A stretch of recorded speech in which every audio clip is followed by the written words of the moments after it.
Hello everybody, welcome to our English classes. आज का हमारा लेक्चर नंबर 2 रहेगा। अब देखो स्टूडेंट्स, आपके सामने एक कोट दिया गया है। Failure is not the opposite of success, it is a part of success.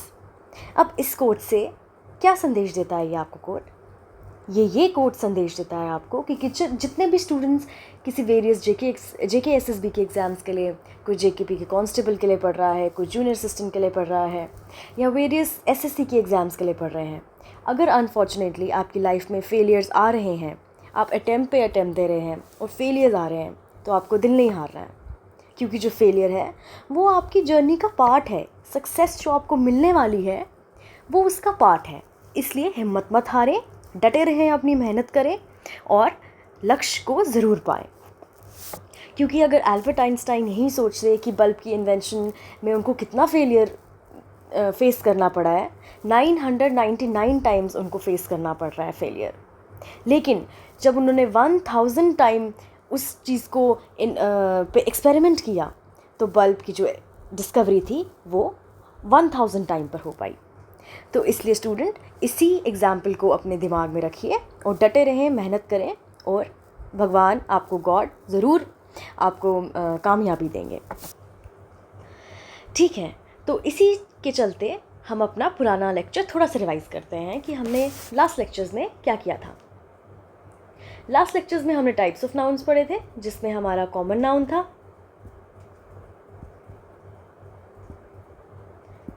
Proper noun था,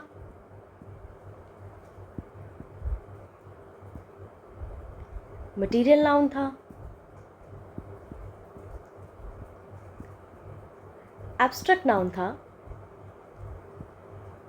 और हमारा कलेक्टिव नाउन था।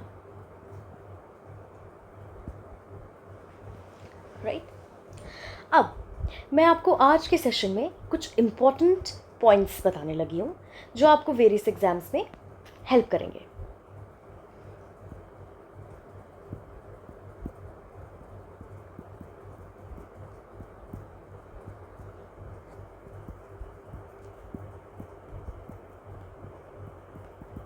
ठीक है, some important points for all of you.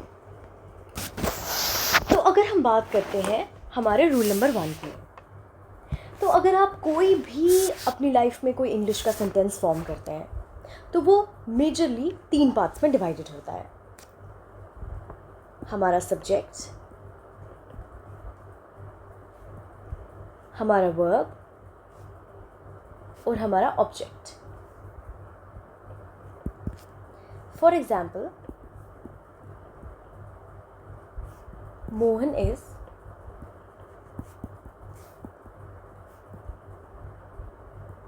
Going to the market. अब यहाँ पर जो वर्ड मोहन है वो हमारा सब्जेक्ट आ जाएगा, हमारा जो मार्केट है वो हमारा ऑब्जेक्ट आ जाएगा, और जो इज़ है स्टूडेंट्स वो हमारा आ जाएगा हेल्पिंग वर्ब। ठीक है, अब हेल्पिंग वर्ब 2 टाइप्स के होते हैं, एक सिंगुलर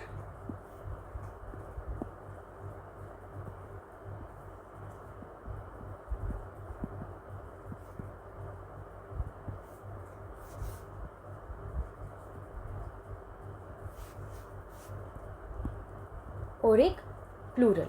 ठीक है, अब सिंगुलर हेल्पिंग वर्ड्स और प्लूरल हेल्पिंग वर्ड्स, हमारे 2 टाइप्स के हेल्पिंग वर्ड्स होते हैं। जैसे कि हमारे पास आ गया is, am, are, was, were, has, have, had, will, shall. ठीक है, इज हमारा, हम कहते हैं ना, he is going to the market, he is going to the market, they are going to the market. तो इज हो गया सिंगुलर के लिए, आर हो गया प्लूरल के लिए। She was absent yesterday, singular, they were absent yesterday, plural. He has a very good flow of English, singular. They have stolen the money, plural.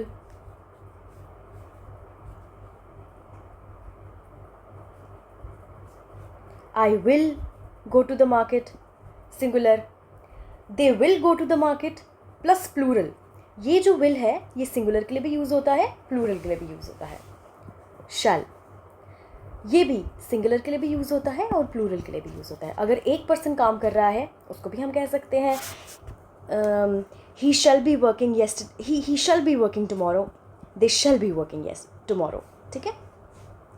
had, ये भी सिंगुलर के लिए भी यूज़ हो सकता है और प्लूरल के लिए भी यूज़ हो सकता है. they had done with their dinner, she had been absent yesterday. ठीक है.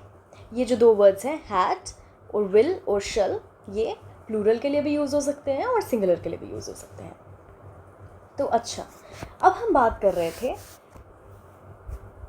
हमारे हेल्पिंग वर्ब्स की. अब हेल्पिंग वर्ब्स जैसे कि मैंने आपको ऊपर एक सेंटेंस बनाकर बताया था, Mohan is going to the market, जिसमें जो मैंने आपसे कहा था कि इस हमारा हेल्पिंग वर्ब है. अब स्टूडेंट्स, हेल्पिंग वर्ब यानी कि हेल्पिंग वर्ब हम उन वर्ड्स को कह सकते हैं जो मेन वर्ब को हेल्प करता है. यहाँ पे मेन क्या है? मेन वर्ब क्या है? गोइंग. ठीक है. गोइंग क्या हो गया? वर्ब. वर्ब क्या होता है? Action word. जो इस एक्शन वर्ड को हेल्प करे उसे हम कहते हैं हेल्पिंग वर्ब. ठीक है. जो क्या करे? इस एक्शन वर्ड को हेल्प करे उसको हम क्या कहते हैं? Helping verb. ठीक है. और यहाँ मैंने आपको वेरियस टाइप्स के बता दिए फॉर्म, इनके सिंगुलर हो गए, प्लूरल हो गए, ये सारे इज़, एम, वॉज, वर. ठीक है. ये किस तरीके से यूज़ होते हैं मैंने आपको अभी ऊपर समझाया. अच्छा, अब अगर मैं आपसे कहूँ एक सेंटेंस में कि mathematics dash an interesting subject.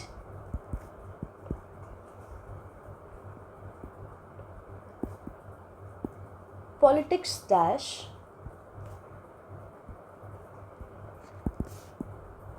a dirty game. तो इस ये जो डैश है इसमें आप क्या फिल करोगे? इज फिल करोगे या आर फिल करोगे? क्या लगता है आपको, आप इसमें क्या फिल करोगे? इज फिल करोगे या आर फिल करोगे? सो स्टूडेंट्स, इन सब्जेक्ट्स, इन सेंटेंसेस में हम इज फील करेंगे. Mathematics is an interesting subject. Politics is a dirty game. क्यों? हम क्यों करेंगे ऐसा? मैं आगे आपको समझाती हूँ. देखो, यहाँ पर जो मैथमेटिक्स है, जो पॉलिटिक्स है, वो एक जनरल फॉर्म में यूज़ हो रही है. ठीक है. किस फॉर्म में यूज़ हो रही है? एक जनरल फॉर्म में यूज़ हो रही है. अगर हम सेम सेंटेंसेस को किसी और फॉर्म में लिखते हैं, प्लूरल फॉर्म में किसी अलग फॉर्म में लिखते हैं, मैथमेटिक्स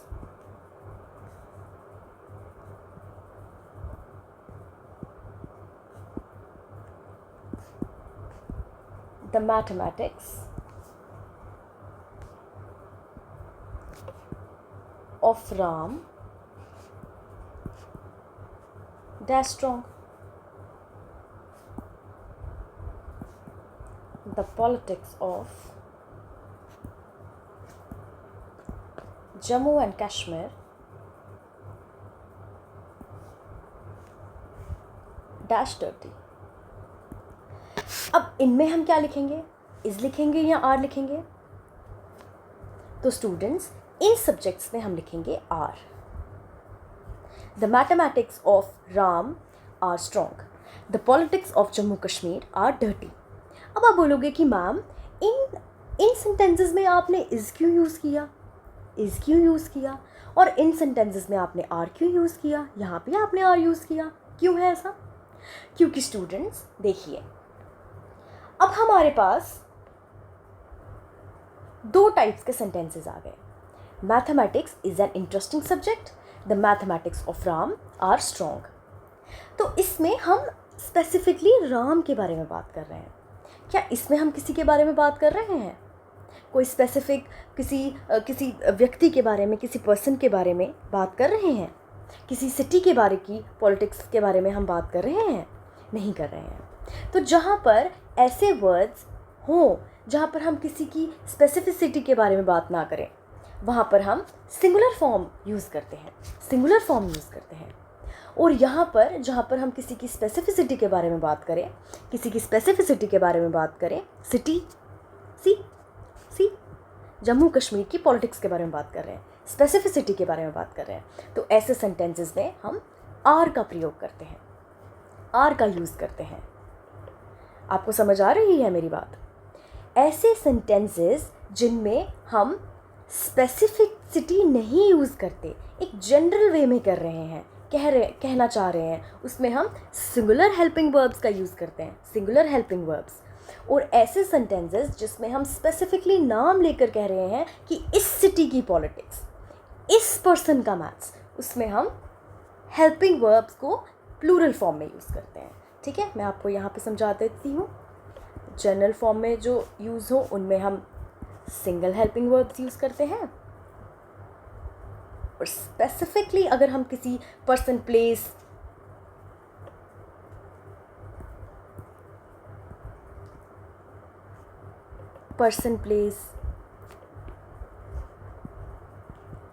थिंग का यूज़ करते हैं जिन सेंटेंसेस में, उसमें हम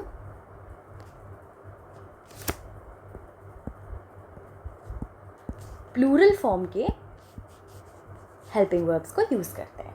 राइट? ओके। अब अगर हम बात करते हैं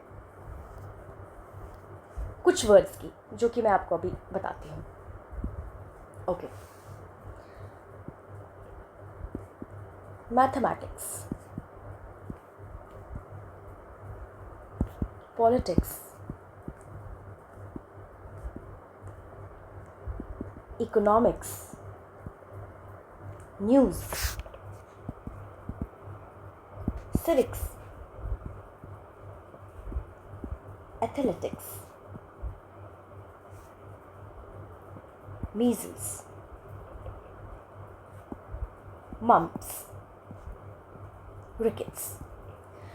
अब आप बोलोगे मैम इन सब के लास्ट में तो हम एस वर्ड का यूज़ करते हुए देख रहे हैं, एस वर्ड आ रहा है इसमें, एस वर्ड आ रहा है, तो ये तो प्लूरल फॉर्म हुआ ना? राइट, आप बिल्कुल ठीक समझे।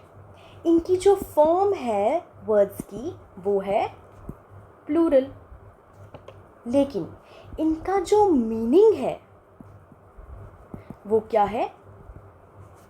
सिंगुलर। अब जैसे मैंने आपको अभी ऊपर समझाया, एक सेंटेंस दिया था ना मैंने आपको मैथमेटिक्स का, mathematics is an interesting subject. अब ये जो वर्ड मैथमेटिक्स है, क्या हम वेरियस मैथमेटिक्स के बारे में बात कर रहे हैं? क्या बहुत सारी मैथमेटिक्स होती हैं? क्या बहुत सारी इकोनॉमिक्स होती हैं? क्या बहुत सारी न्यूज़ होती है? हाँ, अब आप कहोगे मैम बहुत सारी न्यूज़ होती हैं। मैं आपको ये समझाने की कोशिश कर रही हूँ, न्यूज़ जितनी मर्जी हो जाए, लेकिन एक सेट ऑफ न्यूज़ होती है। मैथमेटिक्स एक सेट ऑफ मैथमेटिक्स होती है, एक सब्जेक्ट होता है मैथमेटिक्स। ठीक है, वेरियस सब्जेक्ट्स को बनाकर एक सब्जेक्ट्स नहीं बनता। अब जैसे हम बात करते हैं रिकेट्स की, अब रिकेट्स क्या है? डिजीज़ है। ठीक है, अब रिकेट्स क्या वेरियस डिजीज़ का एक डिजीज़ है? नो, रिकेट्स एक ही डिजीज़ है। रिकेट्स क्या है? एक ही डिजीज़ है, एक ही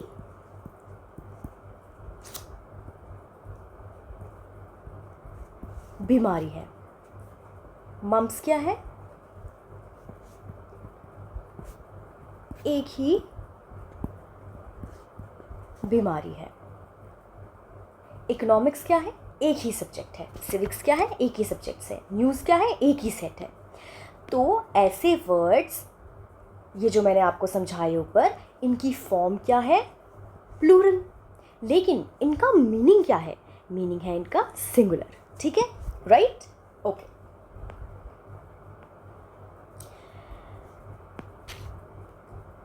अच्छा, अब आप कहोगे आपने फॉर्म और मीनिंग तो हमें बता दी है, लेकिन आपने अभी ऊपर आर और आर क्यों यूज़ किया, वो भी मैं आपको समझाती हूँ। मैंने आपको डेलिब्रेटली ऊपर पहले वर्ड्स के सेंटेंसेस बनाकर बताए, अब मैं आपको एक्सप्लेन करूँगी उनका कि ऐसा क्यों किया हमने। अब अगर हमने एग्जाम्पल 2 में देखा था, वहाँ क्या लिखा था, mathematics, the mathematics of Ram are strong, right, हमने ये लिखा था, the mathematics of Ram are strong. तो जब ऐसे वर्ड्स एक पर्टिकुलर सेंस में यूज़ किए हों, एक पर्टिकुलर पर्सन के लिए यूज़ किए हों, एक पर्टिकुलर प्लेस के लिए यूज़ किए हों, एक पर्टिकुलर थिंग के लिए यूज़ किए हों, तो हम उनको प्लूरल की फॉर्म में यूज़ करते हैं। ठीक है, मैं यहाँ आपको लिख देती हूँ, when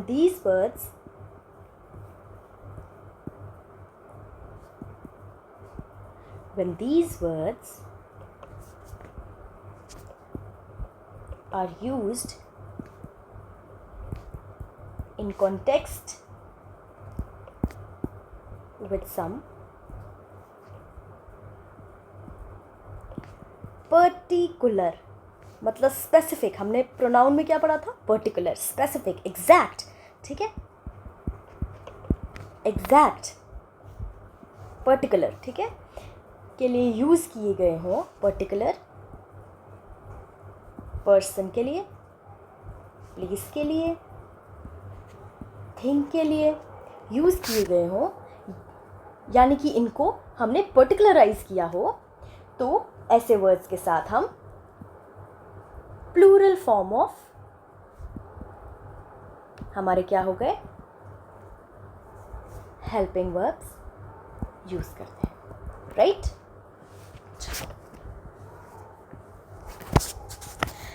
अब मैं आपको एक और पॉइंट समझाती हूँ। अब जैसे कि इन वर्ड्स पे गौर करें, scenery, machinery, poetry, jewellery, crockery,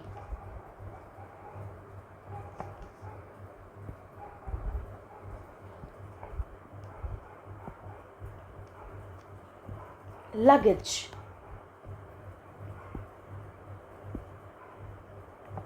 knowledge, percentage, etcetera. अब आप मुझे पूछोगे कि मैम ये जो परसेंटेज है, ये जो ज्वेलरी है, ये जो मशीनरी है, सीनरी है, पोइट्री है, क्रॉकरी है, नॉलेज है, लगेज है, इनका फॉर्म क्या है और इनका मीनिंग क्या है। अगर मैं आपसे पूछूं कि स्टूडेंट्स इनका फॉर्म क्या है, इनका मीनिंग क्या है, अब जैसे हमने ऊपर पढ़ा मैथमेटिक्स, इकोनॉमिक्स, उनका फॉर्म सिंगुलर था, उनका फॉर्म प्लूरल था, उनका मीनिंग सिंगुलर था, सब्जेक्ट एक था, तो मीनिंग भी तो सिंगुलर रहेगा ना। अब इसमें सीनरी में, मशीनरी में, पोइट्री में, ज्वेलरी में इनका फॉर्म क्या है स्टूडेंट्स, और इनका मीनिंग क्या है। तो आप मुझे ये जवाब दोगे कि मैम जो परसेंटेज होती है वो क्या कभी एक हो सकती है, क्या मैं ये बोल सकती हूँ कि जो गौरव है उसके 80% तो आए हैं, लेकिन जो 80% है क्या वो एक ही परसेंटेज, क्या वो एक ही फॉर्म है या वो मल्टीपल फॉर्म है।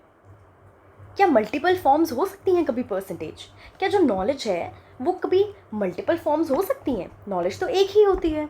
जो क्रॉकरी है, आपके घर में जितने बर्तन हैं, क्रॉकरी क्या होती है, बर्तन, सेट ऑफ बर्तन।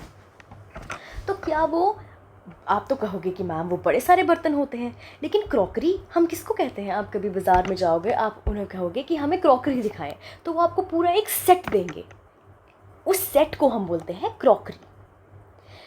हालांकि उसमें बड़े सारे बर्तन होंगे, लेकिन हम क्रॉकरी बोलते हैं सेट को, ज्वेलरी बोलते हैं सेट को, मशीनरी, सीनरी, पोइट्री। तो हम ये बोलेंगे, आप ये बोलोगे कि मैम जो इसका फॉर्म है वो है सिंगुलर, लेकिन सिंस हम क्रॉकरी की बात करते हैं, नॉलेज की बात करते हैं, परसेंटेज की बात करते हैं, है ना, क्रॉकरी की बात करते हैं यहाँ पर, तो हमारे पास तो बड़े सारे बर्तन होते हैं, तो इसका जो मीनिंग है वो क्या रहेगा? प्लूरल। ठीक है। अब क्या मैं ये बोल सकती हूँ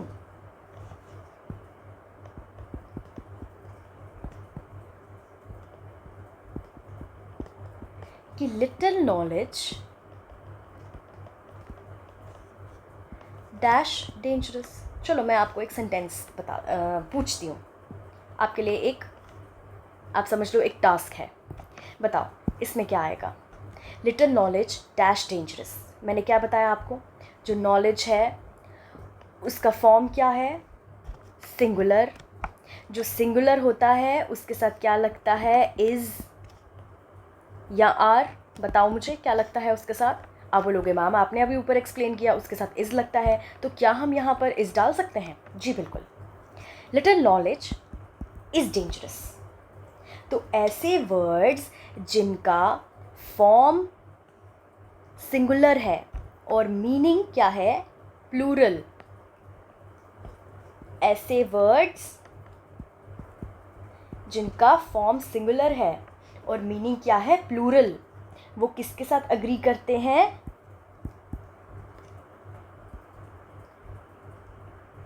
सिंगुलर हेल्पिंग वर्ब्स के साथ। किसके साथ एग्री करते हैं? सिंगुलर हेल्पिंग वर्ड्स के साथ। ठीक है, okay, now will move further.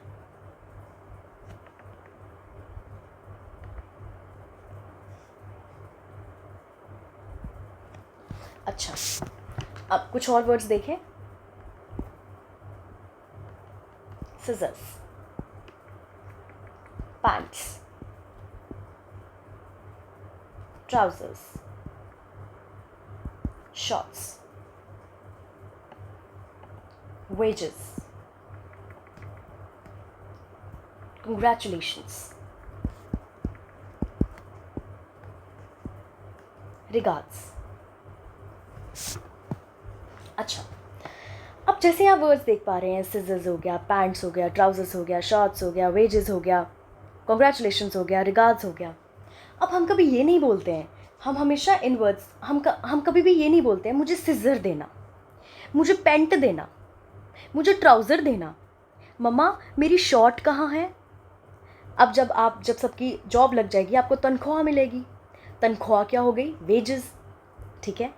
अब जब आप हमारे पास आएंगे, बड़े जो स्टूडेंट्स होंगे वेरियस एग्ज़ाम्स में, जब वो उनकी सिलेक्शंस होंगी, तो हम क्या उन्हें कहेंगे? कॉन्ग्रेचुलेशंस। हम क्या कभी ये कहेंगे कॉन्ग्रेचुलेशन? हम हमेशा आपको कहेंगे congratulation students, we are proud of you. Regards, फिर सिमिलरली हम आपको अपने रिगार्ड्स भी देंगे कि बेस्ट विशेज़ हैं आपको, हमारे रिगार्ड्स हमेशा आपके साथ रहेंगे और रहते भी हैं। तो ऐसे वर्ड्स जो पेयर्स में एग्जिस्ट करते हैं, या फिर ऐसे वर्ड्स जिनके लास्ट में एस एस एस एस, देखो यहाँ पर वेजेस के साथ एस, कॉन्ग्रेचुलेशन के साथ एस, रिगार्ड्स के साथ एस, ऐसे वर्ड्स हमेशा किस में एग्जिस्ट करते हैं? They exist in pair. हालांकि हमारे पास जो पैंट्स हैं वो एक ही है, हमारे पास एक ही पैंट है। ठीक है, ये मैंने बेल्ट बना दी आप सबके लिए। ओके, हमारे पास एक ही पैंट है, लेकिन ये पैंट का पेयर है। ठीक है, हमारे पास शॉर्ट्स हैं, निक्कर है जो अक्सर आप लड़के लोग पहनते होंगे, वो एक ही है, लेकिन ये क्या है? पेयर फॉर्म में है। ठीक है, तो ऐसे वर्ड्स जो एग्जिस्ट करते हैं पेयर फॉर्म में, वो हमेशा एंड किससे करते हैं? दे एंड विथ एस, राइट। और ऐसे वर्ड्स जो एस के साथ एंड करते हैं, दे विल एग्री विथ, आप बोलो कोई कौन से हेल्पिंग वर्ब्स लगते हैं मैम इसमें? They will always agree with plural form of helping verbs. Okay, plural form of helping words. हमारी शॉर्ट्स हो गई, सिजर्स हो गई, हमारा ट्राउज़र्स हो गया, हमारी पैंट्स हो गई, हमेशा ये किससे एग्जिस्ट करेंगे? हमारे plural form of helping verb से। ठीक है। अब कभी आप बोलते हो ना, mamma where dash my pants, क्या बोलोगे आगे से आप? Mamma where are my pants. और अगर जैसे आप में से बहुत सारे लोग बहुत शौकीन होंगे पोइट्रीज़ के, गज़लों के, ठीक है, नज़मों के, तो मैं ऐसे लिख देती हूँ इसको, द पोइट्री ऑफ शेक्सपियर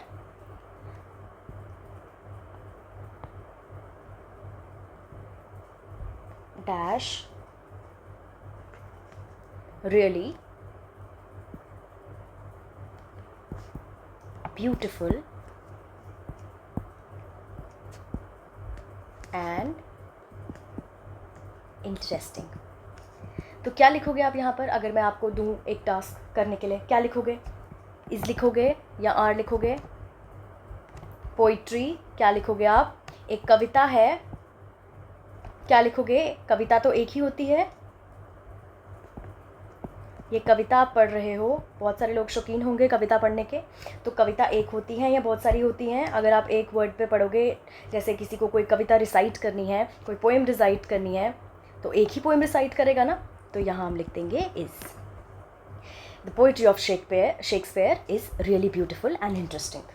लेकिन अगर यही सेंटेंस को हम इस तरीके से लिखें, द पोइट्रीज ऑफ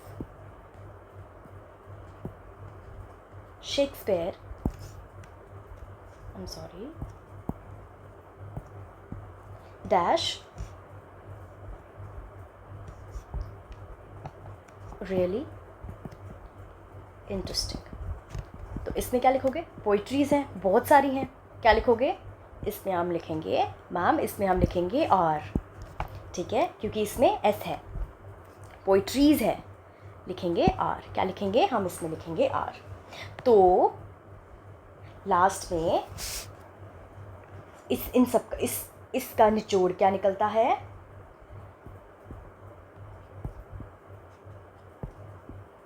वह objects which end with s, ऐसे ऑब्जेक्ट्स जो s पे एंड करते हैं